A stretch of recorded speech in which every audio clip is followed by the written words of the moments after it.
Salut à tous, c'est Steven et aujourd'hui on va parler de ça.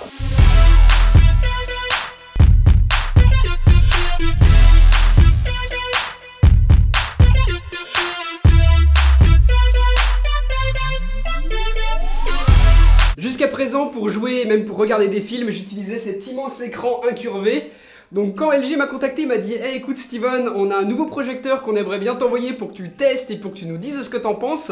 Et ben je me suis dit que ça pouvait être une super idée parce que chez moi j'ai pas de télé et je voulais voir si un projecteur comme ça pouvait me convenir. Donc cette bestiole là, c'est le LG ProBeam. Il est super compact, il a été présenté au CES de Vegas en début d'année et là il vient juste d'arriver en France pour un petit peu moins de 1600 €.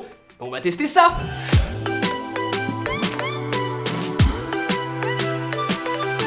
C'est un projecteur laser, donc fini les ampoules classiques ou les ampoules LED, là c'est une source laser, ce qui va permettre par exemple de l'allumer en quelques secondes, là où un projecteur plus classique, lui, aura besoin de chauffer avant de pouvoir fonctionner.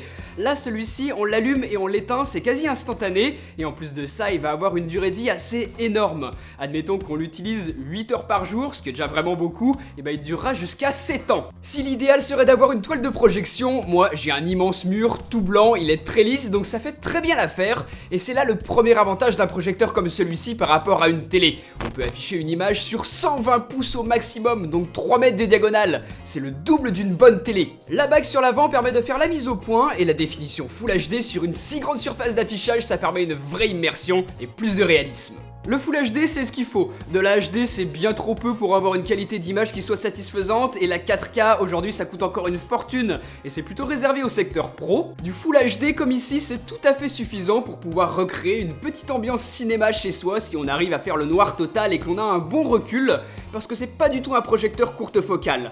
Moi, il est à environ 3 mètres du mur pour que j'obtienne une image de 2,50 m de diagonale environ. Il faut donc une pièce qui convienne. Si on n'a pas le recul nécessaire pour avoir une très grande diagonale d'affichage, je trouve ça totalement inutile. Et là, il est clair que choisir une télé plutôt qu'un projecteur, ce sera quelque chose de plus logique. Petit détail pratique, les pieds sont ajustables en hauteur pour que l'on puisse avoir l'image à hauteur des yeux facilement sans avoir besoin de fixer le projecteur au plafond. Et un outil de correction sur 4 axes permet de régler l'image pour qu'elle soit bien droite, ce qui est très pratique si on place le projecteur sur un meuble qui ne se trouve pas pile poil en face de la zone de projection par exemple. Au niveau des connectiques, on va retrouver une entrée optique, une prise mini jack 3.5 pour raccorder un casque, 2 entrées HDMI et un port USB qui va permettre par exemple de brancher une clé et de lire n'importe quel type de fichier multimédia classique. Et moi j'ai relié mon projecteur avec ma Shield TV qui me sert à regarder la télé, des vidéos sur YouTube, du contenu web et qui dialogue avec mon NAS à travers Plex pour ma bibliothèque de films et qui remplace donc parfaitement une grande télé pour moi. Le tout petit poids de 2 kg c'est un vrai avantage. C'est super léger et le package projecteur plus Shield TV c'est super simple à emporter en week-end ou en soirée chez des amis si on veut se mater un film comme au cinéma ou alors pour faire une partie de console avec un affichage immense. Je dois dire que j'ai été plutôt impressionné par la luminosité de 2000 lumens. Le projecteur est tout à fait utilisable en pleine journée en tirant un petit peu les rideaux, mais évidemment c'est beaucoup mieux le soir avec le noir total. Il est aussi vachement silencieux et ça c'est bien, ça évite de monter le volume à fond pour couvrir le bruit. Il embarque des haut-parleurs mais on n'achète pas un tel produit pour se contenter des haut-parleurs intégrés. Vous avez la possibilité de brancher un casque en jack ou alors d'utiliser un casque Bluetooth si vous en avez un. Moi j'ai relié ma barre de son en optique et quand je suis pas chez moi, j'ai plutôt tendance à utiliser une enceinte Bluetooth. Enfin, il est possible de caster le contenu de son smartphone via la technologie Wi-Fi Miracast par exemple, ce qui peut être bien pratique pour montrer à ses potes ou à sa famille ses dernières photos. Donc voilà, super produit, mais j'ai quand même un ou deux petits bémols dont je vais vous parler rapidement là. Donc déjà, je trouve le contraste un poil faible, ça pourrait être meilleur, et les couleurs qui sont pas toujours très justes.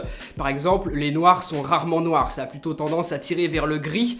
Donc voilà, ça rebutera peut-être les plus exigeants. C'est clair que sur une télé, on aura des meilleures couleurs, mais voilà, là c'est le prix à payer pour avoir un appareil aussi mobile. Moi j'ai fait mes réglages perso avec la télécommande fournie, basique mais qui fait l'affaire, et j'ai obtenu quelque chose qui me convient. C'est mon premier projecteur, donc forcément j'ai pas de moyen de comparaison, mais là en l'état moi ça me va très bien. D'ailleurs je suis plutôt curieux de savoir ce que vous utilisez. Est-ce que vous êtes plutôt télé ou alors un projecteur comme celui-ci? Ça pourrait être quelque chose qui vous conviendrait. Je vous laisse me le dire juste en dessous dans les commentaires, et puis moi je vous dis à très bientôt pour une prochaine. Allez, salut!